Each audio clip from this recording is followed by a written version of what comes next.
Buenas noches, este es el diácono Santiago Rosado de la iglesia de San Sebastián en San Agustín, Florida.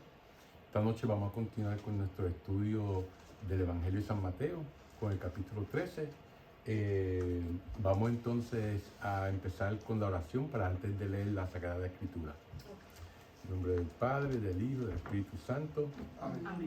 Señor Jesús, abre mis ojos y mis oídos a tu palabra. Que lea y escuche yo tu voz y medite tus enseñanzas. Despierta mi alma y mi inteligencia para que tu palabra penetre en mi corazón y pueda yo saborearla y comprenderla. Dame una gran fe en ti para que tus palabras sean para mí otras tantas luces que me guíen hacia ti por los caminos de la justicia y de la verdad. Habla, Señor, que yo te escucho y deseo poner en práctica tu doctrina, porque tus palabras son para mí vida, gozo, paz y felicidad. Habla, Señor, tú eres mi Señor y mi Maestro, y no escucharé a nadie sino a ti. Amén. Bueno, esta noche en el capítulo 13 que vamos a estudiar va a ser sobre las parábolas del reino. Y por lo tanto vamos a empezar contestando la pregunta, ¿qué es una parábola? ¿Verdad? Fíjense, este discurso, los discursos que vamos a ver en este capítulo 13, ¿verdad? Es todo en parábola.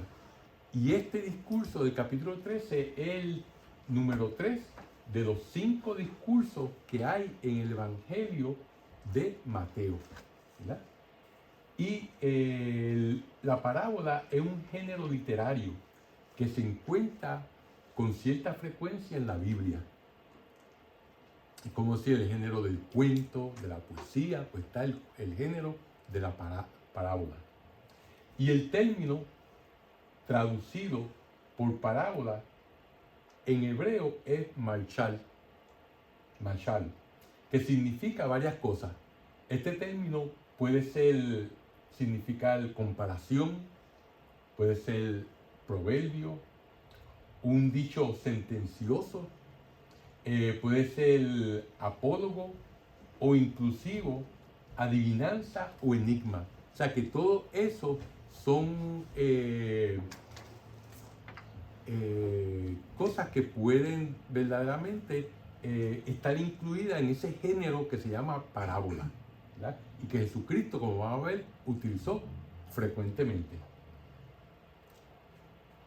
En labios de Jesús las parábolas son relatos breves que buscan, sobre todo, iniciar al oyente en los misterios del reino. O sea, historias cortas que le van a dar una idea de cómo es el reino de los cielos, que es lo que Jesucristo está trayendo, ¿verdad? Y es lo que está tratando de enseñarnos. Por medio de imágenes, estas parábolas, ¿verdad? Por medio de imágenes o comparaciones que llaman la atención e invitan a reflexionar, invitan a que la persona piense, ¿verdad? Jesús explica, o más bien hace descubrir, una verdad profunda o una realidad espiritual. Por eso es que le usa este género de las parábolas en su enseñanza. La parábola es, por lo tanto, una revelación en acto. O sea, no es algo que es un pensamiento intelectual muy alto, sino que es a través de una historia, de una acción, nos enseña algo, nos revela algo, ¿verdad? Que actúa inmediatamente sobre la persona que la escucha y es capaz de abrir su espíritu a la comprensión, ¿verdad? Que muchos de nosotros se nos quedan mal las cosas cuando nos hacen un cuento, cuando nos dicen una historia, ¿verdad? Y por lo tanto, estas parábolas pueden ser comparables a, por ejemplo, a las fábulas de Esopo, ¿verdad? Son más o menos parecidas, en el cual con una historia se enseña, hay una moraleja, hay una enseñanza, ¿verdad? Pero la parábola va un poco más allá de lo que es una fábula. Por lo tanto, quiero leerles del Catecismo de la Iglesia Católica el párrafo 546 que verdaderamente da una explicación un poquito más detallada sobre la parábola. Y dice así, dice, Jesús llama a entrar en el reino a través de las parábolas, rasgo típico de su enseñanza. Por medio de ellas invita al banquete del reino, pero exige también una elección radical para alcanzar el reino. O sea que nosotros tenemos que hacer decisiones radicales en nuestra vida para poder alcanzar el reino de Dios, que es el que Él está trayendo a la tierra, ¿verdad? Dice, es necesario darlo todo para poder adquirir ese reino. Las palabras no bastan, hacen falta obras, ¿verdad? Como hemos dicho muchas veces, el camino hacia el infierno está pavimentado ¿de qué? De buenas intenciones. Si esas intenciones no se hacen realidad, no se convierten en obras, pues entonces no valen para nada, ¿verdad? Por lo tanto, las palabras no son solamente, uno no le puede decir a alguien te quiero, sino que uno tiene que actuar y demostrar ese amor, ¿verdad? Por así mismo con nuestro Señor Jesucristo. Dice, y continúa en el Catecismo de la Iglesia, dice, las parábolas son como un espejo para el hombre. Acoge la palabra un suelo duro o como una buena tierra. ¿Qué hace con los talentos recibidos? Como ven, hace referencia a diferentes parábolas que hay en el Evangelio. Dice, Jesús y la presencia del reino en este mundo están secretamente en el corazón de las parábolas. Es preciso entrar en el reino, es decir, hacerse discípulo de Cristo, para conocer los misterios del reino de los cielos. Para los que están fuera, la enseñanza de las parábolas es algo enigmático, ¿verdad? Y eso vamos a explicar un poquito qué significa eso estar fuera, ¿verdad? Que significa no estar receptivo, no abrir el corazón a Jesús, ¿verdad? Cuando no abrimos el corazón, nos cejamos y para entonces no podemos comprender su mensaje. Y eso es lo que nos dice este párrafo 546 del Catecismo de la Iglesia Católica. Me explica un poco más en detalle este concepto de lo que es la parábola. Ahora, vamos a leer los primeros 23 versículos del capítulo 13, que es la parábola del sembrador. Y dice así: ese día Jesús salió de casa y fue a sentarse a orillas del lago.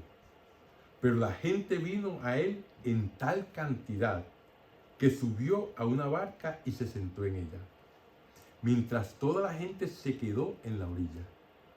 Jesús les habló de muchas cosas, usando comparaciones o parábolas.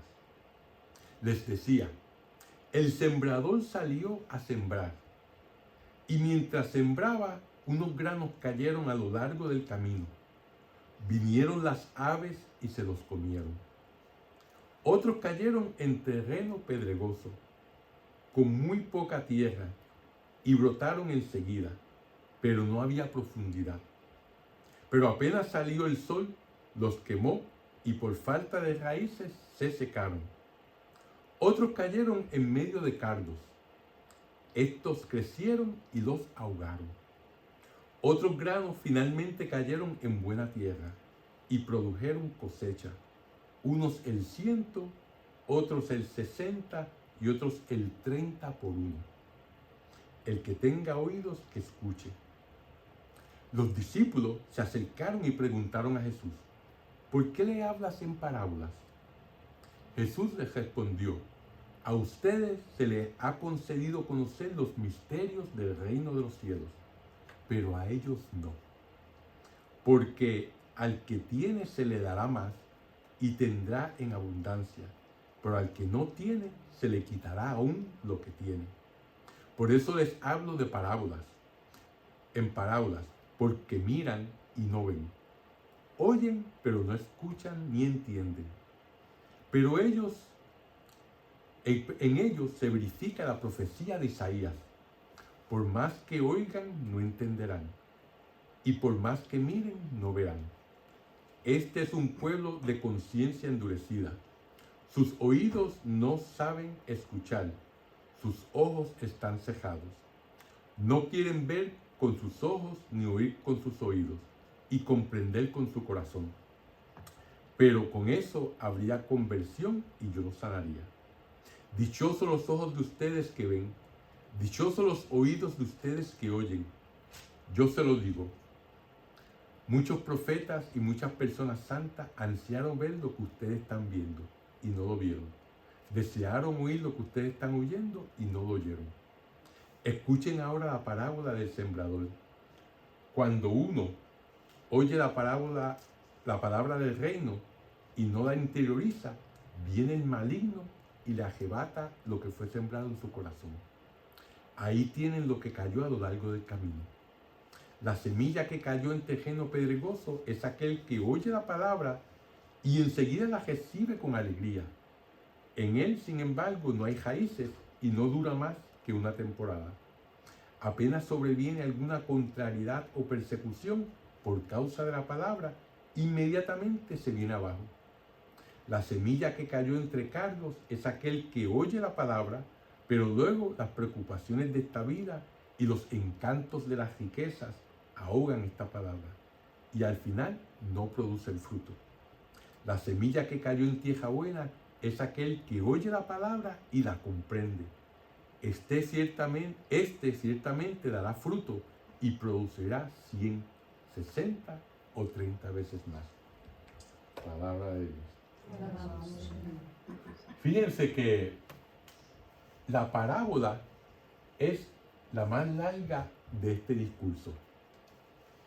Se encuentra en los 3 evangelios sinópticos.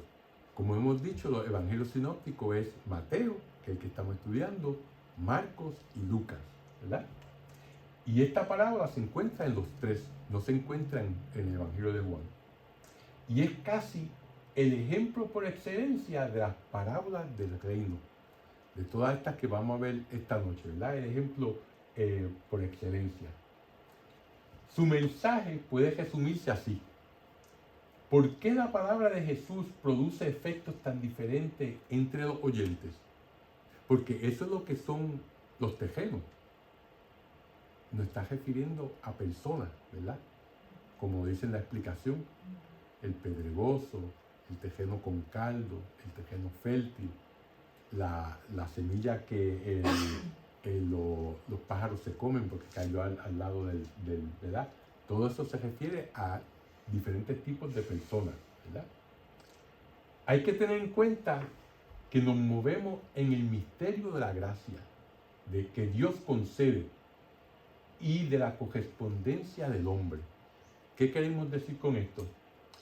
Que la libertad de Dios al dar la gracia. Dios no tiene que darnos nada, como hemos dicho anteriormente. Dios nos ha creado y nos sostiene día a día. ¿Por qué? Porque nos ama. Y nosotros somos el producto del amor de Dios, ¿verdad? Que Él lo da porque quiere hacerlo. Por lo tanto, Él tiene la libertad de dar lo que Él quiera y nos da la gracia, que la gracia es la vida de Dios en nosotros, ¿verdad? Y nosotros, el hombre, tenemos la libertad, ejercemos nuestra libertad al corresponderle a Dios. Cuando nosotros le correspondemos al amor de Dios, cuando valoramos su amor y lo amamos, porque Él siempre nos ama primero a nosotros y nosotros le devolvemos, le reciprocamos ese amor, entonces estamos ejerciendo nuestra libertad. Es un concepto hoy en día bien extraño para nuestra sociedad, donde la libertad, el concepto de la sociedad de la libertad es hacer lo que a mí me da la gana. Cuando yo hago lo que a mí me da la gana, yo soy libre. No. Cuando yo le correspondo a Dios, cuando yo sigo sus mandamientos, cuando yo lo amo a Él, es cuando realmente yo soy libre. Y soy esclavo cuando sigo mis deseos y mis inclinaciones al mal. Me hago esclavo de las drogas, me hago esclavo de el sexo, me hago esclavo del querer del poder, me hago esclavo de la riqueza, ¿verdad? Todas esas son cosas que nosotros nos hacemos esclavos de ellas. Están ahí para nuestro bienestar y para utilizarlas, pero cuando eso se convierte en nuestro ídolo, entonces nos hacemos esclavos. Por lo tanto, la libertad del hombre está al corresponder a ese amor de Dios y a esa gracia y a esa vida que Dios nos da a nosotros. Porque solamente en Él es que podemos ser verdaderamente libres. Porque Él es el único que es verdaderamente libre en todo el universo, ¿verdad?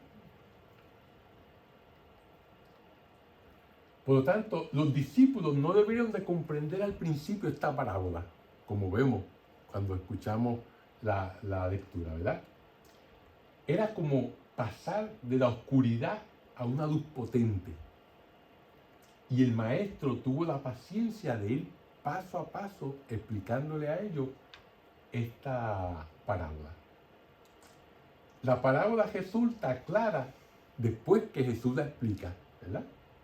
Y nosotros, lectores del Evangelio, la podemos entender tanto en el contexto de la vida de Jesús como en el de la vida de la iglesia, que somos nosotros, ¿verdad? Donde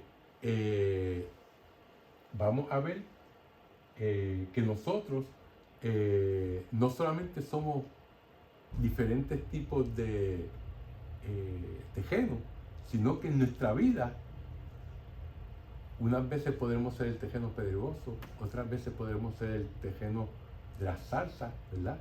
Donde recibimos la palabra y nuestra preocupación con las cosas del mundo y los placeres, pues nos olvidamos eso. Y otras veces somos también tejeno fértil. Cuando aceptamos la palabra de Dios, la internalizamos y vivimos acorde con esa palabra, entonces producimos, ¿verdad? Producimos en el sentido de llevar la palabra de Dios a otras personas, de ser buenos cristianos, de verdaderamente no solamente estar caminando de la mano de Dios, sino que otras personas, llevamos a otras personas a ese caminar.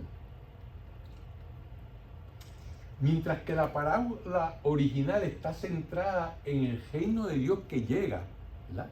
Que eso es lo que Cristo está trayendo, ¿verdad? Por eso las primeras palabras que salen de los labios de Jesús en los evangelios, ¿cuál es?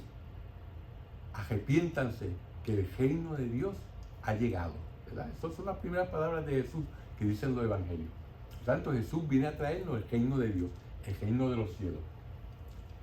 La explicación que Él da a nosotros de esta parábola fija toda su atención en los peligros que amenazan la fe de los creyentes. Es decir, adapta la lección de la parábola a las sucesivas etapas de la iglesia. O sea que en un principio la parábola está enfocada en lo que es el reino de Dios. Pero dentro de la parábola también nos explica y nos enfoca a esos peligros que amenazan nuestra fe en nuestras vidas, ¿verdad? Como ya hemos visto, el tejeno pedregoso, el tejeno de caldo, ¿verdad? Por lo tanto, esta parábola tiene esos dos componentes, el reino de Dios, pero también lo que tenemos que evitar en nuestra vida para poder alcanzar el reino de Dios. Fíjense, en esta parábola, la semilla que tira el sembrador es la palabra del reino, es la palabra que Cristo nos trae a nosotros, ¿verdad? El sembrador no es otro que Dios, ¿verdad? Y los peligros externos, ¿verdad? Como los pájaros, como los caldos, como las piedras, son el maligno, la tribulación, la persecución y el mundo. Y no estamos hablando de este mundo bello en que vivimos, sino que estamos hablando de este mundo que es nuestra sociedad, que nos trata de llevar por el camino diferente y equivocado al que Dios nos ha enseñado, ¿verdad? Los, esos son los peligros externos, pero también hay unos peligros internos que habitan dentro de nosotros, que es la superficialidad, ¿verdad? La inconstancia de nosotros y la seducción de la riqueza, ¿verdad?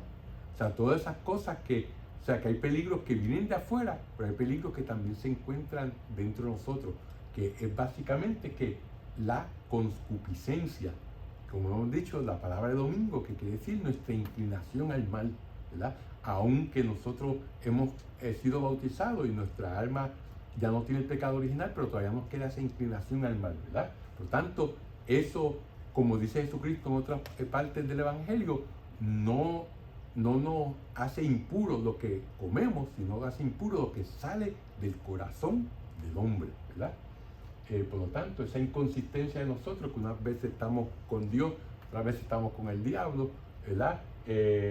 Donde verdaderamente nosotros somos muchas veces personas superficiales, donde lo que nos importa es cómo me veo, qué es lo que las personas piensan de mí, qué es lo que me hace tener mejor reputación, y si vivimos solamente en lo que dirán las personas de mí, pues somos personas superficiales, ¿verdad?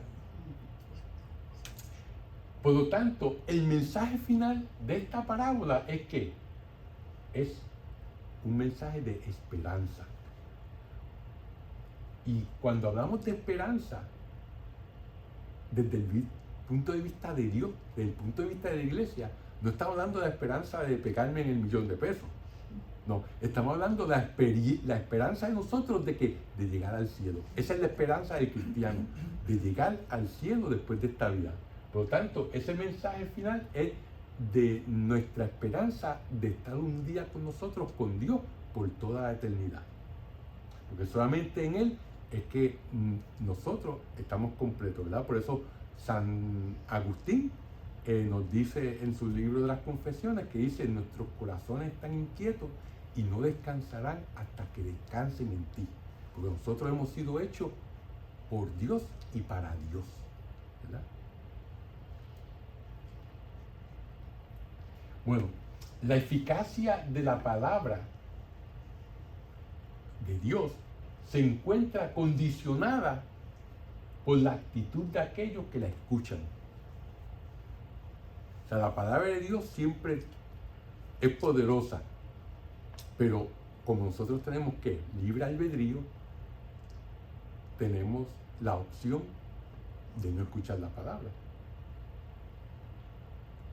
Mateo distingue la comprensión de la parábola de la simple escucha, ¿verdad? Fíjense, la semilla que cae en el camino es las personas que la oyen sin entenderla, o sea, que son sordos a Dios, ¿verdad? Como dicen en mi barrio, no hay peor sordo que aquel que no quiere oír, ¿verdad? Que muchas veces, aunque nos digan la verdad en la cara, estamos en un estado de negación, ¿verdad? Pues, y Dios no nos puede obligar, Dios no nos obliga, porque Él quiere que nosotros lo amemos libremente. Y solamente uno puede amar libremente si tiene libre albedrío, tiene la opción de decir no, ¿verdad?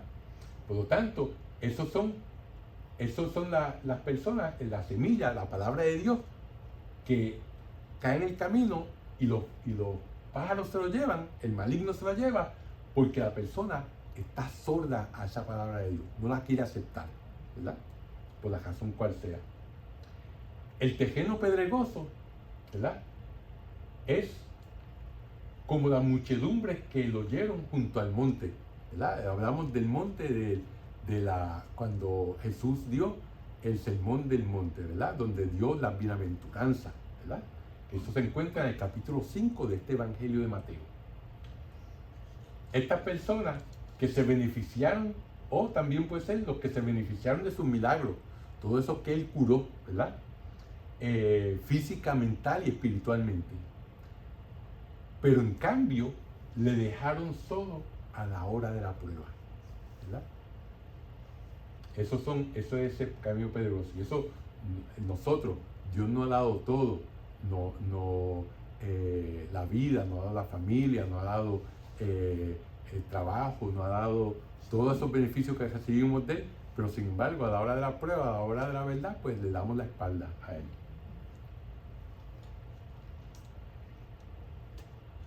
La semilla que cae entre los espinos, estos fallan, pero no por su debilidad cuando hay que defender, no por su debilidad cuando hay que defender la palabra, sino porque la palabra del Señor no puede fructificar en una vida que no sea recta. O sea que si yo no llevo una vida que va acorde con los mandamientos de Dios, pues entonces la palabra no puede fructificar, ¿verdad? Si yo vivo en pecado constante, pues entonces la palabra de Dios, la gracia de Dios, no haya un terreno fértil, ¿verdad? Por eso es importante uno vivir en un estado de gracia, ¿verdad? En un estado sin pecado, para que entonces la palabra de Dios habite en nosotros y la vida de Dios habite en nosotros. El terreno fértil, la palabra de Dios, cuando es enviada a la tierra, es siempre fecunda. Eso nos lo dice Isaías, en el capítulo 55, versículo del día 12. La palabra de Dios es como agua, como un aguacero que cae y da vida a toda la tierra. Y cae sobre buenos y sobre malos, ¿verdad? No hay distinción. Y siempre produce. Pero fructifica en menor o mayor grado, porque todos los hombres no somos iguales. Habemos algunos que estamos más cejados, otros que abrimos más nuestros corazones a Dios. Por lo tanto, no es culpa de Dios, es culpa de nosotros si no nos abrimos nuestros corazones y nuestras mentes a la palabra de Dios. Por lo tanto, la palabra de Dios siempre es fecunda, siempre da buen fruto. Es de parte de nosotros si la aceptamos o no la aceptamos. Y si la aceptamos y la ponemos en práctica, ¿verdad? Únicamente el que oye la palabra y la comprende, lo cual supone no solamente una penetración intelectual, no solamente entenderla en nuestra mente, sino también una adhesión de toda la vida, sino ponerla en práctica, ¿verdad? ¿De qué vale que yo sepa que si me doy un tajito me tengo que poner una crema con antibióticos y una curita para que se cure? Si cuando me doy el tajito no hago nada de eso, no aplico mi conocimiento, ¿verdad? Por lo tanto, no se va a curar y es capaz que coja una infección y pierda el dedo, ¿verdad? Pues así mismo nos pasa en la vida espiritual. Podemos oír, podemos leer la Sagrada Escritura, podemos ir al sacerdote la homilía los domingos, podemos tomar clases, pero si eso que aprendemos no lo ponemos en práctica en nuestra vida, no nos vale de nada, ¿verdad? Porque solamente cuando lo ponemos en práctica es que puede producir fruto abundante, ¿verdad? Como dice Jesucristo, por sus frutos los conoceréis, ¿verdad? Esa persona es buena, esa persona no sirve a esto, pues los frutos de ellos los van a conocer, ¿verdad? Esta interpretación moralizante pretende servir de lección a todos y cada uno de nosotros, que somos la comunidad, siempre expuesto a toda clase de tentaciones, ¿verdad? Tanto, esta parábola nos dice que debemos evitar esas tentaciones para poder entrar en el reino de los cielos, ¿verdad? Como decimos, la Biblia tiene dos sentidos, el literal, ¿verdad? Y el alegórico, ¿verdad? Y dentro del alegórico está el sentido, cuando uno lee, uno de ellos es el moralizante, es la moral. ¿Qué me enseña la Sagrada Escritura para yo vivir mi vida, ¿verdad? Otro está el sentido escatológico, que nos habla del final de los tiempos, ¿verdad? O sea que todos esos sentidos, pues en este caso estamos hablando del sentido moral de la Biblia, el sentido que me enseña a cómo vivir mi vida, ¿verdad? Ahora, vamos entonces a seguir con la próxima parábola, que se encuentra en los versículos 24 al 30. Y dice así: Jesús les propuso otra parábola. Aquí tienen una figura del reino de los cielos. Un hombre sembró buena semilla en su campo, pero mientras la gente estaba durmiendo, vino su enemigo, sembró malas hierbas en medio del trigo y se fue. Cuando el trigo creció y empezó a echar espigas, apareció también la maleza. Entonces los trabajadores fueron a decirle al patrón: Señor, ¿no sembraste buena semilla en tu campo? ¿De dónde pues sale esa cizaña? Respondió el patrón: eso es obra de un enemigo.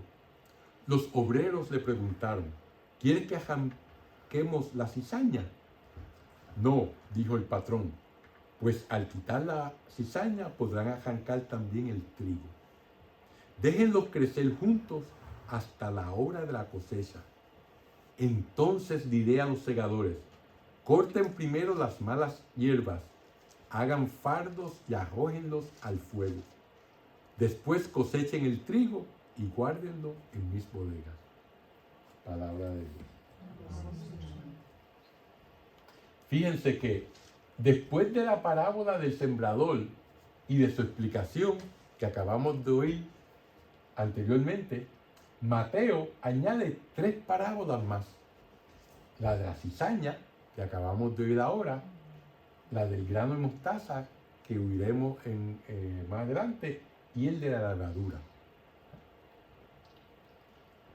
La parábola de la cizaña complementa a la del sembrador. ¿Por qué? Porque también el diablo, que vemos aquí en el versículo 39, siembra sus acechanzas y tiene su fruto en algunos hombres. ¿Verdad? El motivo principal de la parábola está sin duda en el diálogo que contrapone la impaciencia de los servidores, de los trabajadores que quieren arrancar la cizaña, ¿verdad? Y la paciente espera del propietario, consciente de que era imposible en aquel momento extirpar la cizaña sin perjudicar la buena siembra. Que cuando están creciendo se parecen mucho, no es hasta que sale la espiga que entonces usted puede ver si es trigo o si es cizaña. Es inevitable que los hijos de Dios convivan con los hijos del maligno y que el mal y el bien se desarrollen a lo largo de la historia. ¿Verdad? Uno no sabe quién está sentado al lado de uno, si es alguien que su corazón está con Dios, su corazón está con el chiflú, ¿verdad? El demonio. Con el demonio. Así que al final de los tiempos, en la segunda venida de Cristo, que también se llama la parucía, Cristo, Hijo del Hombre, triunfante, juzgará a todos y dará a cada uno su merecido. ¿Verdad? El reino crece como una semilla que se abre camino a través de la cizaña.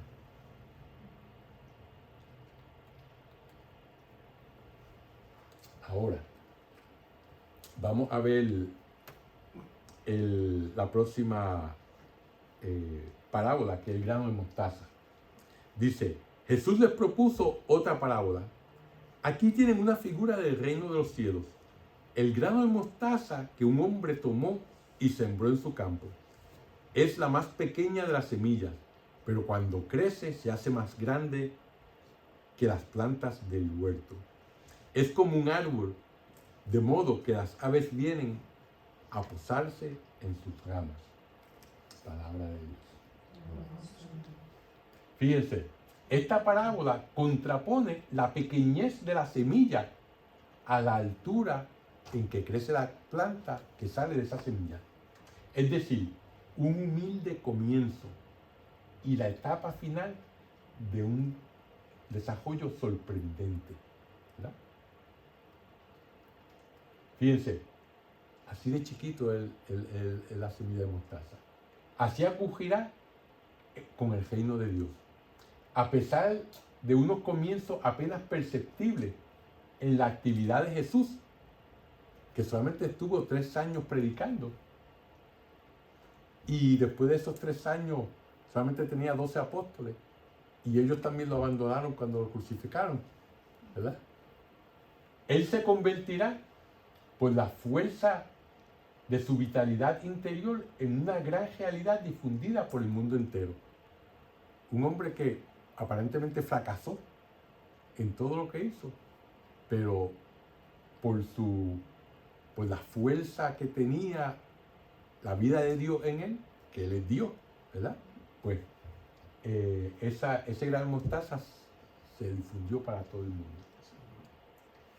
La mención de las aves del cielo que vienen a posarse en sus ramas alude al pasaje de Deuteronomio capítulo 4, versículo 8 al 9. Y se los quiero compartirlo con ustedes, ese pasaje, porque yo creo que es muy importante que uno para lo que estamos discutiendo. Y dice así, dice: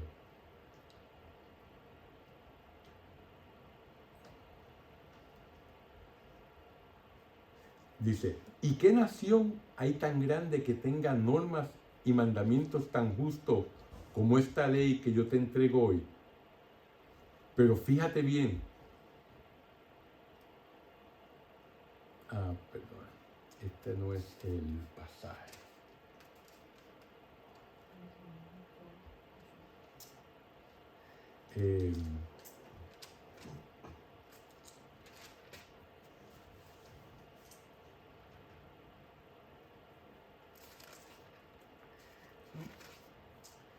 Debe ser este.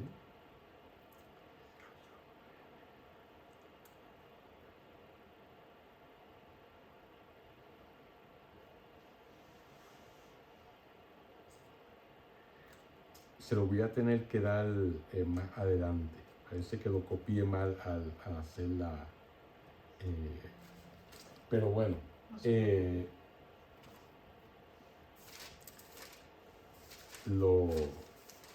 Lo tendremos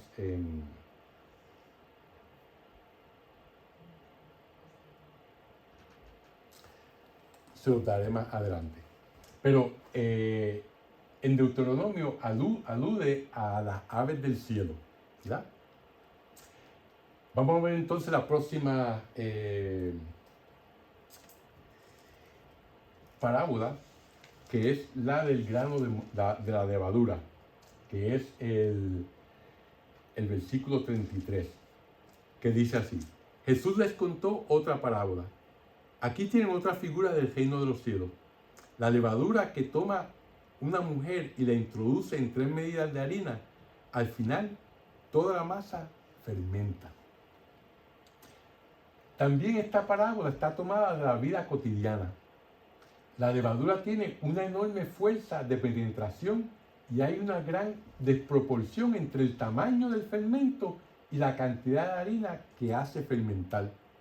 O sea, así como la semilla de la mostaza.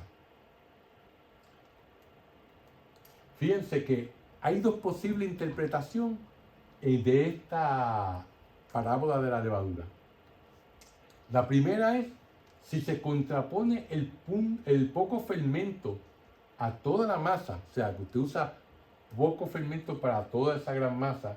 La parábola expondría la ley fundamental del reino, que ya fue puesta de manifiesto en la parábola anterior, ¿verdad?, del grano de mostaza, donde un comienzo insignificante a un espléndido final, ¿verdad? O sea que eso es una de las posibles interpretaciones de esta parábola. La otra es si el énfasis recae sobre la naturaleza misma del fermento, ¿verdad?, y sobre su fuerza de penetración. La enseñanza estaría en el poder de transformación del reino, que hace nuevas todas las cosas. Esas son las 2 posibles interpretaciones. Una, un comienzo insignificante y un espléndido final. Y la otra, el poder de transformación que tiene el reino de Dios en nosotros, ¿verdad? Ahora, el porqué de las parábolas. Vamos a ver qué nos dice aquí el Evangelio. Nos dice en los versículos 34 y 35, dice, todo esto lo contó Jesús al pueblo en parábolas. No les decía nada sin usar parábolas. De manera que se cumplía lo dicho por el profeta. Hablaré en parábolas, daré a conocer cosas que están ocultas desde la creación del mundo. ¿Verdad? Palabra de Dios. Fíjense, después de esta aclaración, Jesús reanuda su discurso, pero en adelante se dirige solamente a sus discípulos. Hasta este momento se ha dirigido a la muchedumbre que le está dando el discurso, a todos, ¿verdad? Pero en las próximas va a ser solamente a sus discípulos. Una cita de cumplimiento sirve de transición entre una sección y la otra, entre una sección donde le habla a todo el mundo y la otra a los discípulos nada más. La cita está tomada del Salmo 78:2 y no de un escrito profético, ¿verdad? Porque nos dice aquí, en esto dice, de manera que se cumplía lo dicho por el profeta. Uno esperaría que sería el profeta Isaías, profeta Jeremías, Ezequiel, pero no. Esta cita sale del Salmo, ¿verdad? Pero la tradición, lo que hay que entender es que la tradición judía atribuía los salmos a David. Y David era tenido por profeta. Y eso lo vemos en los Hechos de los Apóstoles, en el capítulo 2, versículo 30. Por lo tanto, por eso es que dice aquí, como dice el profeta, se refiere a David, que fue quien escribió los salmos. Ahora, vamos a ver la explicación que Jesús da a la parábola de la cizaña. Porque después de todo esto, entonces, Él le está hablando ahora solamente a sus discípulos. Y les dice así. Dice, después Jesús despidió a la gente y se fue a casa. Los discípulos se le acercaron y le dijeron, explícanos la parábola de las malas hierbas o cizaña sembrada en el campo. Jesús les dijo, el que siembra la semilla buena es el Hijo del Hombre, o sea, él mismo, ¿verdad? El campo es el mundo. La buena semilla es la gente del reino. La cizaña es la gente del maligno. El enemigo que siembra es el diablo. La cosecha es el fin del mundo. Y los segadores son los ángeles. Vean cómo se recoge la cizaña y se quema. Así sucederá al fin del mundo. El Hijo del Hombre enviará a sus ángeles. Estos recogerán de su reino todos los escándalos y también los que obran el mal. Y los arrojarán en el horno ardiente. Allí no habrá más que llanto y rechinar de dientes. Entonces los justos brillarán como el sol en el reino de su Padre. Quien tenga oídos, que entienda. Palabra de Dios. Fíjense que la interpretación alegórica, otra palabra para decir simbólica, y moralizante, o sea, que nos enseña a vivir, se dirige a los miembros de la comunidad cristiana, que deben de vivir en un mundo donde el bien tiene que abrirse camino en constante confrontación con el mal. ¿Verdad? Como dijo un político inglés de apellido Burke, decía, todo lo que tiene que pasar, lo único que tiene que pasar para que el mal triunfe es que las personas buenas no hagan nada.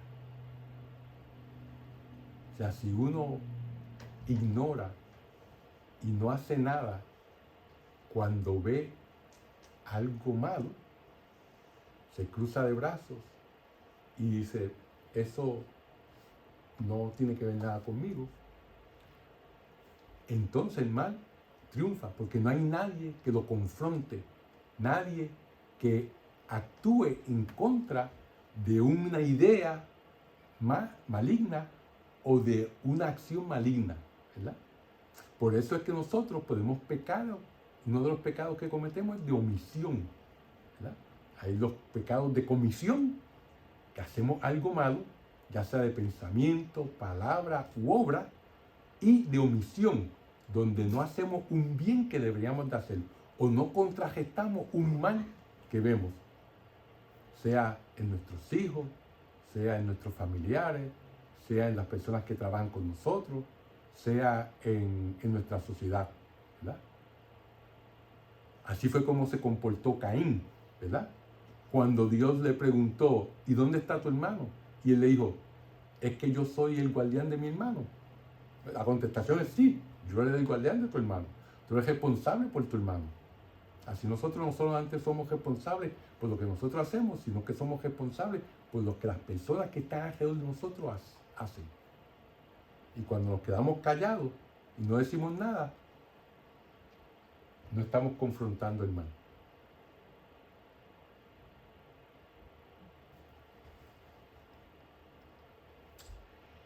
El campo donde el Hijo del Hombre siembra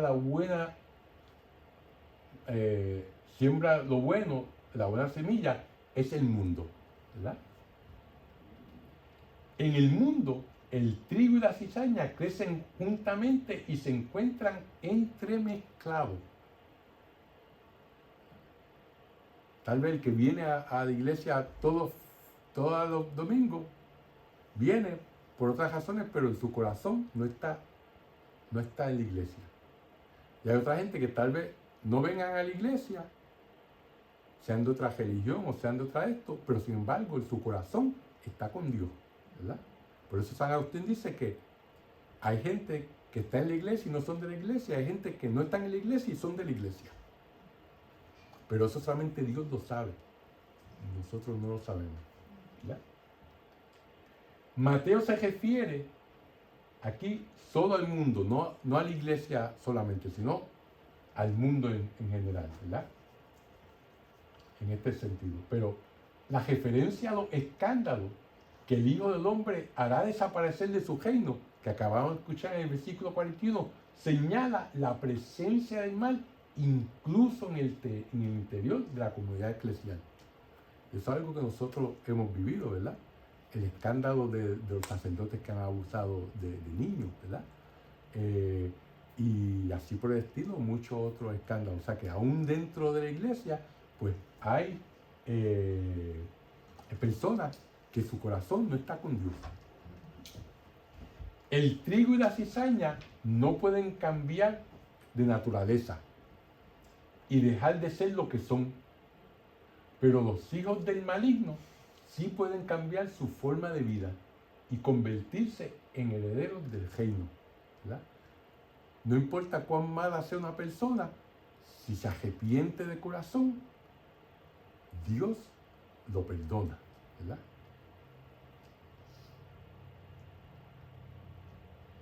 Ahora, vamos a la siguiente parábola, una de las que más me gusta. Dice la parábola del tesoro y la perla. Dice, el reino de los cielos es como un tesoro escondido en un campo. El hombre que lo descubre lo vuelve a esconder.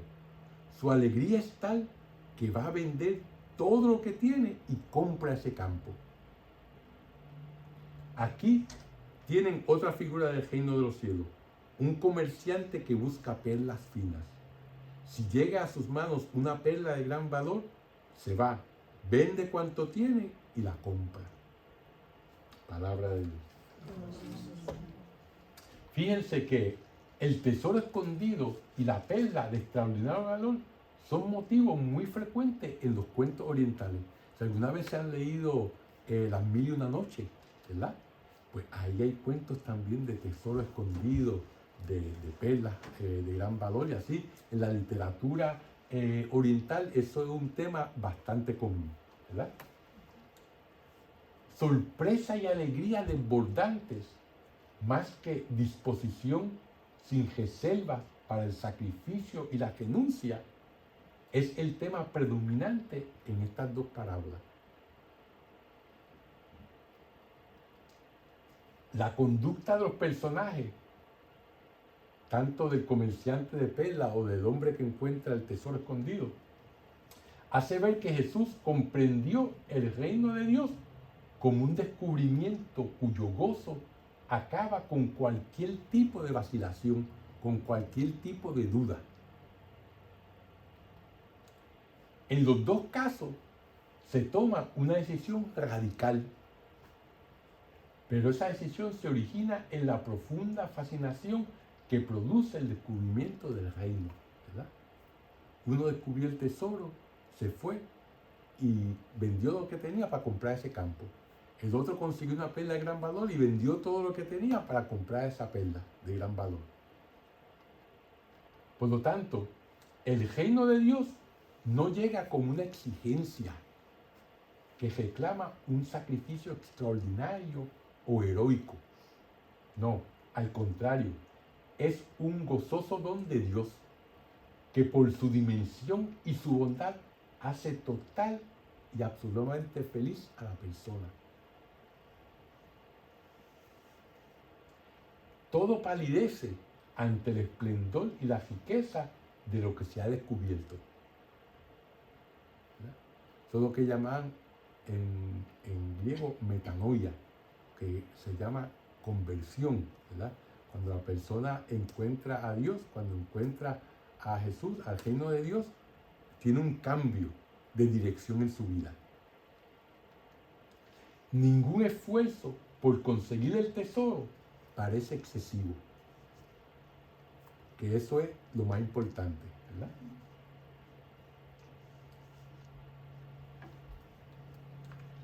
Ese compromiso no es opcional.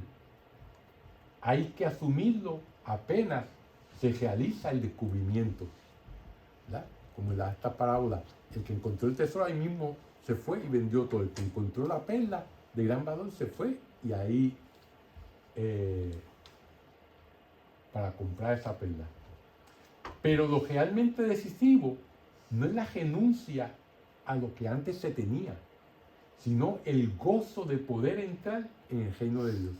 Eso es lo que es realmente decisivo.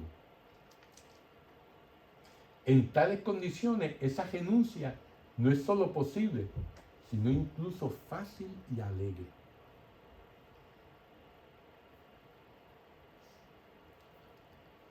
Si alguna vez tienen la oportunidad, hablen con un joven o una joven que entra a un seminario o a un convento, donde abandonan todo, familia, y se dedican a la vida religiosa. Es de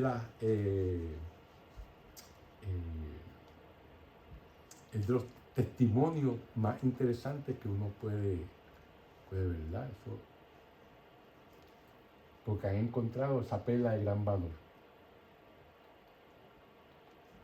Vamos a ver la próxima parábola, la de la red. Dice, aquí tienen otra figura del reino de los cielos. Una red que se echa al mar y que recoge peces de todas clases. Cuando está llena, los pescadores la sacan a la orilla. Se sientan y escogen los peces buenos. Los echan en canastos y tiran los que no sirven. Así pasará el final de los tiempos.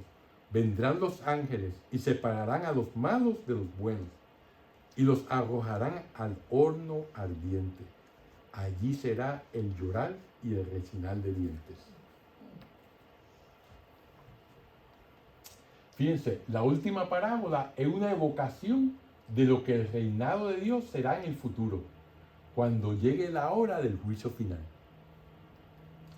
La separación de las especies buena y mala evoca claramente la idea del juicio. Cuando veamos el capítulo 25 de este Evangelio de Mateo, donde está el juicio, la parábola del juicio final, donde él va a juzgar y va a decir a los cabritos a la izquierda, ¿verdad? Y las ovejas a la derecha y le dirá a estos que van a ir al infierno. ¿Por qué? Porque cuando lo vieron a él desnudo no lo ajoparon. Cuando lo vieron hambriento no le dieron de comer. Cuando lo vieron sediento no le dieron de beber. Cuando estuvo en la prisión no lo visitaron, ¿verdad? Y dijeron, ¿cuándo hicimos eso? Cuando no lo hicieron con ellos, no lo hicieron conmigo. Pues así, entonces lo mismo para los buenos. O sea que esa nos trae a esa idea, esa idea del juicio final de los cabritos y las ovejas, ¿verdad? Lo mismo que en la parábola de la cizaña, son los ángeles los ejecutores de la decisión divina, ¿verdad? Cuando cortan la cizaña y la echan al fuego y el trigo, entonces lo almacenan en el reino de Dios, ¿verdad? O sea, la parábola de la red, la parábola del juicio final y la de la cizaña, todas tienen ese mismo tema de donde se van a separar los buenos de los malos, ¿verdad? Como he dicho anteriormente, Jesucristo fue el que trajo el infierno. En el Antiguo Testamento lo que estaba era el Sheol o el Hades, ¿verdad? En el idioma hebreo o griego, el sitio donde iban los muertos. Pero aquí Jesucristo dejó claro que hay un infierno para aquellos que están en contra de él, que no viven acorde con sus mandamientos, y hay un cielo para aquellos que se porten bien y sigan sus mandamientos. El destino final de los justos se expresa en forma figurada. Los pescadores recogen lo bueno en canastas, ¿verdad? Sobre la suerte de los reprobados, la parábola dice muy poco. Tiran lo que no sirve. Pero la explicación es mucho más explícita, ya que menciona el horno ardiente, el llanto y el rechinar de dientes.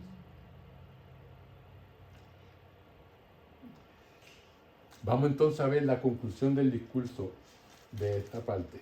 Y dice así, preguntó Jesús, ¿han entendido ustedes todas estas cosas? Ellos le respondieron, sí. Entonces Jesús dijo, está bien, cuando un maestro en religión ha sido instruido sobre el reino de los cielos, se parece a un padre de familia que siempre saca de sus armarios cosas nuevas y viejas. Palabra de Dios.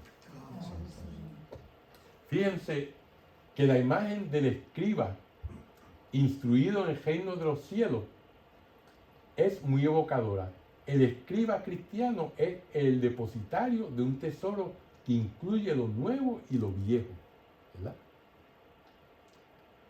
Este tesoro puede ser la enseñanza de los escribas judíos radicalizada, o sea, llevada al extremo y renovada por el mismo Jesús. O bien la riqueza contenida en los escritos del Antiguo Testamento, que en Cristo ha llegado a su pleno cumplimiento en el Nuevo Testamento. A eso se refiere ese pasaje donde se utiliza lo viejo y lo nuevo. El Antiguo Testamento y el Nuevo Testamento. Como dice San Agustín, el Nuevo Testamento está escondido en el Antiguo Testamento. Y el Antiguo Testamento es revelado completamente en el Nuevo Testamento. Por tanto, necesitamos ambos para poder entender la palabra de Dios, el mensaje de Dios. Ahora, vamos a ver la visita de Jesús a Nazaret, que es lo que sigue de este capítulo. Dice, cuando Jesús terminó de decir estas parábolas, se fue de ahí. Y eso es lo que usualmente dice la Biblia, cuando él acaba de hablar, dice, y se fue, ¿verdad? Un día se fue a su pueblo y enseñó a la gente en su sinagoga. Todos quedaban maravillados y se preguntaban, ¿de dónde le viene esta sabiduría? ¿Y de dónde esos milagros? ¿No es este el hijo del carpintero? Pero si su madre es María y sus hermanos son Santiago y José y Simón y Judas, sus hermanas también están todas entre nosotros. ¿No es cierto? ¿De dónde entonces le viene todo esto? Ellos se escandalizaban y no lo reconocían. Entonces Jesús les dijo, si hay un lugar donde un profeta es despreciado, es en su patria y en su propia familia. Y como no creían en él, no hizo allí muchos milagros. Palabra de Dios. Fíjense, el resultado de este encuentro con sus compatriotas es bien decepcionante, ¿verdad? Ellos se niegan a reconocer en el hijo del carpintero al enviado de Dios. Es verdad que se preguntan sorprendidos, ¿de dónde le viene a esta sabiduría y estos milagros? ¿Verdad? Pero no alcanzan a ver en las palabras y en las obras de Jesús los signos que ha llegado el reinado de Dios. O sea que no, su visión, su mente no pudo pasar más allá del Jesús que ellos conocían en su pueblo. E ignoraron no solamente sus palabras, sino los milagros que hacía, ¿verdad? Como habíamos dicho anteriormente, no hay peor ciego que aquel que no quiere ver, ¿verdad? Pues eso le pasó a ellos. No hay peor sordo que aquel que no quiere oír, como habíamos hablado en la parábola del sembrador. Aquí otra vez nos habla de los hermanos de Jesús.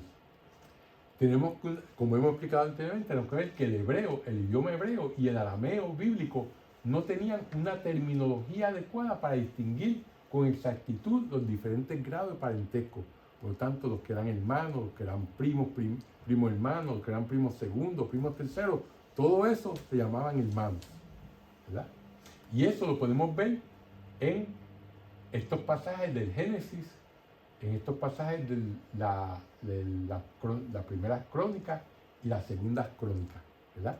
Donde se habla de hermanos a personas que son de la misma familia, pero que no son hijos del mismo padre, de la misma madre. Por tanto, pues, realmente Jesús no tenía hermanos, sino tenía primos, hermanos, primos segundos y mucha familia, ¿verdad? Es algo que siempre tenemos que clarificar, que nuestros hermanos separados, pues, no entienden. Así que, con esto, terminamos entonces nuestra clase de esta noche. Vamos a hacer entonces la oración final. En nombre del Padre, del Hijo y del Espíritu Santo. Amén.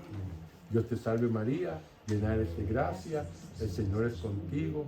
Bendita tú eres entre todas las mujeres y bendito es el fruto de tu vientre Jesús. Santa María, Madre de Dios, ruega por nosotros pecadores, ahora y en la hora de nuestra muerte. Amén. Que el Señor los bendiga, los guarde de todo mal y los lleve a la vida eterna. Amén. Amén.